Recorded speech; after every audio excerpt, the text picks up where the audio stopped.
পরিস্থিতি একটু উত্তপ্ত হয়ে উঠেছে। দেখতেই পাচ্ছেন যে সাথে খুব সহজে একটি অন্তর্কন্দ আমরা যতদূর বুঝতে পারছি। কোটা সংস্কার আন্দোলনে আজ একটা উত্তেজনাকর দিন গেছে। সরকারের দিক থেকে এই আন্দোলনের বিরুদ্ধে এবার সরাসরি মাঠে নামা হয়েছে এবং বলা হয়েছে এই আন্দোলন যেন আর না মাঠে থাকে এবং প্রত্যাশিত বা অনুমিতভাবে লেলিয়ে দেয়া। আসসালামু আলাইকুম সুপ্রিয় দর্শক বন্ধুরা, এবার ছাত্রদের কোটা আন্দোলনের মোড় কোন দিকে করতে যাচ্ছে দর্শক বন্ধুরা, এবার শেষ পর্যন্ত কঠিনভাবে ফেঁসে যাচ্ছে সরকার। সেই সাথে এবার ছাত্রলীগ মাঠে নামার পর তাদের নিজেদের মধ্যেই বাকবিতণ্ডায় জড়িয়ে পড়লেন দর্শক বন্ধুরা। তবে কি এবার ছাত্রলীগের এটাই আসল চেহারা?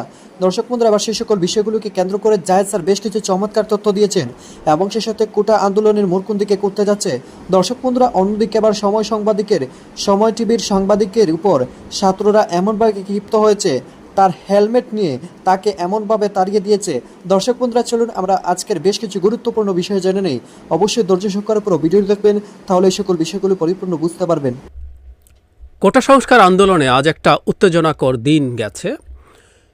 সরকারের দিক থেকে এই আন্দোলনের বিরুদ্ধে এবার সরাসরি মাঠে নামা হয়েছে এবং বলা হয়েছে এই আন্দোলন যেন আর না মাঠে থাকে এবং প্রত্যাশিত বা অনুমিতভাবে লেলিয়ে দেয়া হয়েছে ছাত্রলীগকে। এটা হতোই, আজ হোক কাল হোক, এটা হয়েছে।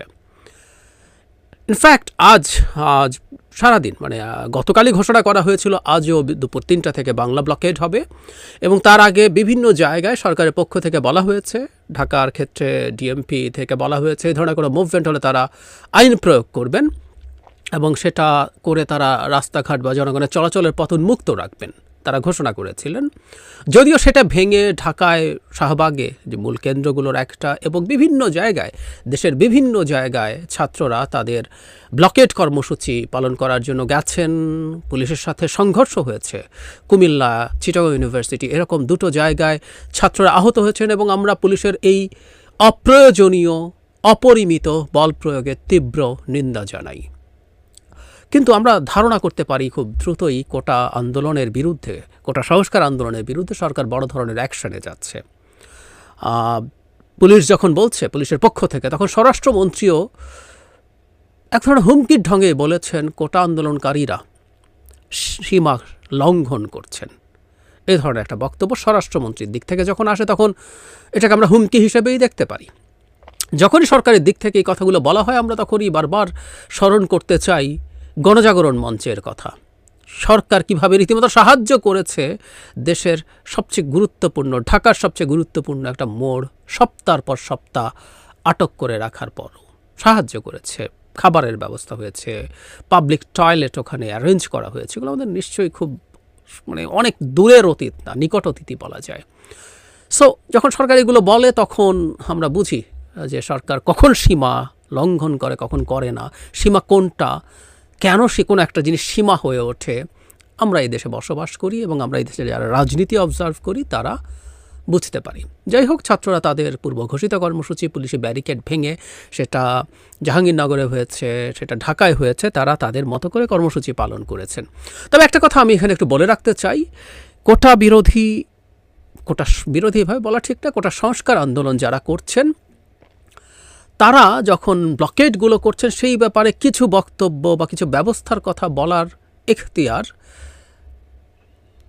আমরা যদি রাষ্ট্র বা এই সরকারকে কাগজে কলমে সরকার হিসেবে ধরে নেই, এই সরকারের কোনো লেজিটিমেসি নেই, আমরা খুব ভালো মতো জানি, কিন্তু তারপরও যদি কাগজে কলমে ধরে নিই, তাহলে পুলিশ, স্বরাষ্ট্র মন্ত্রণালয়, তাদের এক ধরনের অধিকার আছে যখন রাস্তায় ব্লকেড হচ্ছে সেটা কেমন হবে, কি হবে, তাতে মানুষের দুর্ভোগ হচ্ছে কি হচ্ছে না। কিন্তু জরুরি প্রশ্ন হচ্ছে, বরাবরের মতো আগেও যখন বিএনপি বিভিন্ন সময় জনসমাবেশ করেছে, মিছিল করেছে, ছাত্রলীগ, যুবলীগ বা আওয়ামী লীগ মাঠে থেকে তারা সেটা প্রতিরোধ করার মতো আওয়াজ তুলেছে।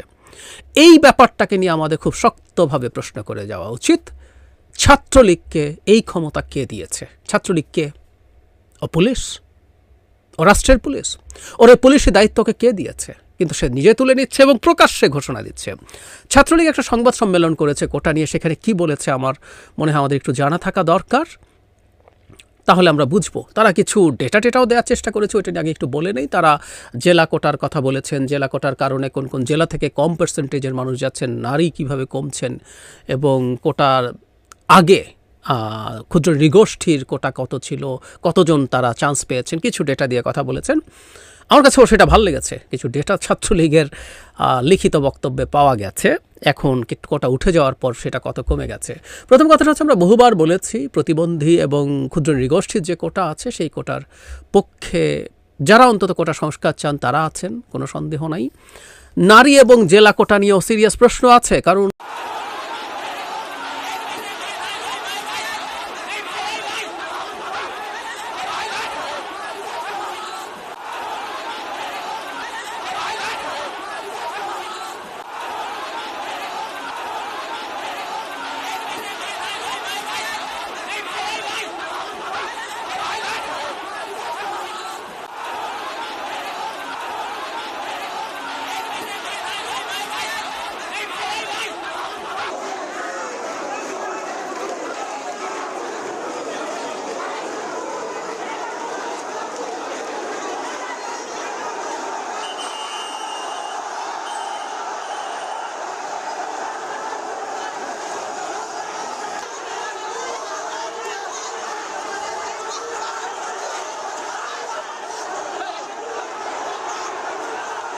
এই মুহূর্তে কিন্তু পরিস্থিতি একটু উত্তপ্ত হয়ে উঠেছে, দেখতেই পাচ্ছেন।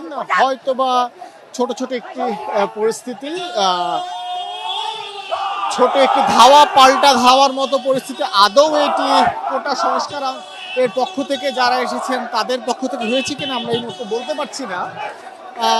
ছাত্রলীগের নেতাকর্মীদের সাথে খুব সহজে একটি অন্তর্কন্দ আমরা যতদূর বুঝতে পারছি, তার অংশ হিসেবে কিন্তু ছোট্ট একটি জটলা তৈরি হয়েছিল, এবং জটলা হওয়ার শেষে দেখা যাচ্ছে ছাত্রলীগের যে সকল নেতাকর্মীরা রয়েছেন তারা আবার সমবেত হচ্ছে। দেখার বিষয় মূল ঘটনাটা কি সেটা হয়তো বা একটু সামনে গেলে আমরা যদি দর্শক দেখাতে পারি। সার্বিক যে পরিস্থিতি সেই সার্বিক পরিস্থিতি ঠান্ডা করার জন্য অথবা শান্ত করার জন্য ছাত্রলীগের নেতাকর্মীরা অর্থাৎ ছাত্রলীগের নেতারা চেষ্টা চালিয়ে যাচ্ছে। আমরা দেখতে পাচ্ছি 2 জন শিক্ষার্থীর উপরে প্রহার করা হচ্ছে। আদৌ তারা ঠিক কোন পক্ষ থেকে এসেছেন অথবা তাদের পরিচয় কিন্তু আমরা নিশ্চিত করতে পারছি না। আরেকজন একটি ধস্তাধস্তির ঘটনা দেখতে পাচ্ছি। এখন আদৌ কোন পক্ষ থেকে বা কি মাধ্যমে এদের পরিচয় কি, এরা কি আদৌ ছাত্রলীগের বিভিন্ন ইউনিটের? তো দর্শক বন্ধুরা, আপনারা হয়তো পুরো ভিডিওটি দেখে এবং সেই সাথে এই সকল বিষয়গুলো জেনে অবশ্যই বুঝতে পেরেছেন অবশেষে বাংলাদেশের পুরো বাংলাদেশের ছাত্ররা জেগে উঠেছে, এবং সেই সাথে যেই সকল দালালরা এবং যেই সকল তো দর্শক বন্ধুরা, আপনারা হয়তো পুরো ভিডিওটি দেখে এবং সেই সাথে এই সকল বিষয়গুলো জেনে অবশ্যই বুঝতে পেরেছেন অবশেষে পুরো বাংলাদেশের ছাত্ররা জেগে উঠেছে, এবং সেই সাথে তাদের দাবি আদায় করতে তারা রাজপথে দখল করে নিয়েছে। দর্শক বন্ধুরা, তবে শেষ পর্যন্ত তাদের দাবি আদায় হবে কিনা সেটা বলা মুশকিল।